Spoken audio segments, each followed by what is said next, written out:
E eu queria ler somente um versículo da palavra do Senhor, algo de vital importância nessa noite, para você que se encontra aqui no templo, você que está na sua casa. Somente o versículo, Provérbio capítulo 18, versículo 21, que diz assim a palavra de Deus: a morte e a vida estão no poder da língua, o que bem ao utilizar, come desse fruto. E eu ali estava sentado, o Espírito Santo começou a falar comigo. Tem pessoas nessa noite que tiveram a oportunidade de estar louvando, de estar fazendo algo para mim, mas falaram assim: quem sou eu? Ai de mim. E esse texto aqui, o Espírito Santo começou a falar comigo nessa noite, e com certeza está falando com alguém aqui nessa noite. E o texto ele é muito claro: a morte e a vida estão no poder da língua, e que bem utilizar, come desse fruto. E quando eu comecei a entender esse texto, Deus começou a falar comigo em algumas passagens bíblicas, como em Números 14, que fala quanto Deus ali levanta 12 espias para espiar a terra prometida. E estes homens foram espiar a terra prometida, mas depois de 40 dias, eles trouxeram o resultado, o relatório. Mas o interessante é que desses 12 homens, 10 deles infamaram a terra. A princípio falaram: a terra é boa, é tudo aquilo que Deus falou.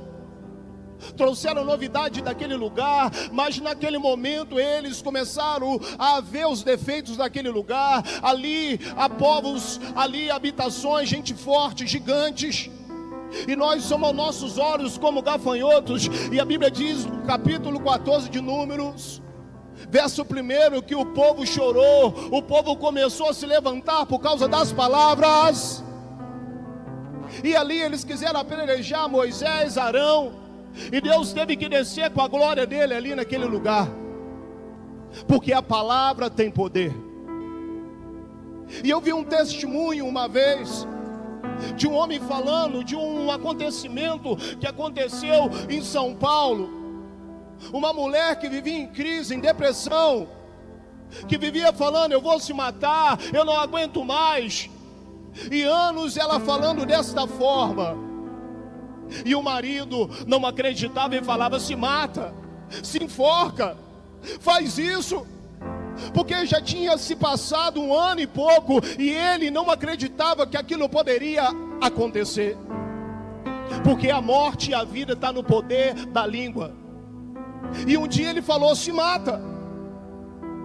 E quando ele saiu e voltou, quando ele abriu a porta, ele deu de frente com a esposa enforcada numa peça de caibro com uma corda.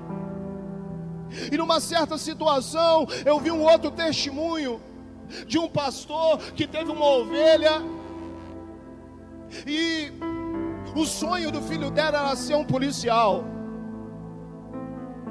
E aquela mulher falava: você não vai ser policial. E ele foi lutando por aquele propósito. E um dia ele conseguiu entrar na polícia. E a mãe falou: tomara que você morra no primeiro dia de trabalho. E assim aconteceu. Porque, querido, muitas das vezes nós liberamos palavras, e o Senhor Jesus ele disse: aquele que comete pecado é escravo do pecado, e de uma natureza espiritual. Ele estava falando que há uma força, há uma escravidão, alguma coisa que domina aquela pessoa. E o poder das palavras negativas, ela mata ou dá vida, ou ela constrói ou desconstrói. Como somos nós na nossa trajetória, em nossas casas, nos lugares que estamos, com nossos filhos. Porque a morte e a vida está no poder da língua. Eu lembro de algo em Atos capítulo, se eu me lembro bem, os irmãos me perdoam, acho que é Atos 16, eu não lembro direito.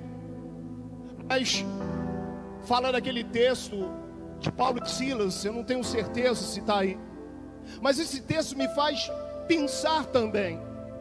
Paulo e Silas estavam na prisão, você sabe, foram açoitados, estavam presos cantando hinos a Deus, e a Bíblia diz que perto da meia-noite houve um terremoto, um rebuliço, e as portas do cárcere se abriram.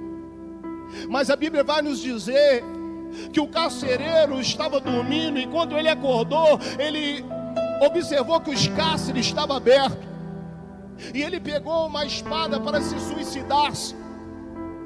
Mas a palavra de Paulo gritando: não faça isso, porque estamos todos aqui.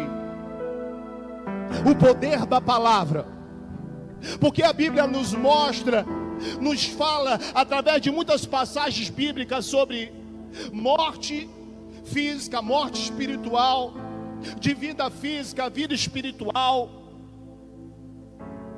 E nós observamos dois textos com o poder das palavras. 10 espias falando mal e houve um grande rebuliço. E no outro texto fala de Paulo falando: não faça isso, porque nós estamos todos aqui. E a Bíblia diz, aquele carcereiro pedindo luz, ele disse: o que faço para ter a salvação? E ele disse: crê no Senhor Jesus e será salvo tu e a tua casa. E a Bíblia diz que aquele carcereiro limpou os vergões das feridas de Paulo e Silas, e toda a sua casa foram batizados. O poder da palavra. Existe o físico natural, mas tem o mundo espiritual. As suas palavras têm peso, e muitas das vezes os demônios tentam rodear as casas de muitos cristãos, porque há legalidade, e a legalidade é direito de posse para os demônios entrar em ação, mesmo que seja lavado e remido no sangue do Cordeiro, mesmo se passou por encontro, mesmo que está em célula, mesmo que é líder. A palavra tem poder. Eu queria fazer uma oração. Se você tem costume de declarar essas coisas, comece a pedir perdão a Deus.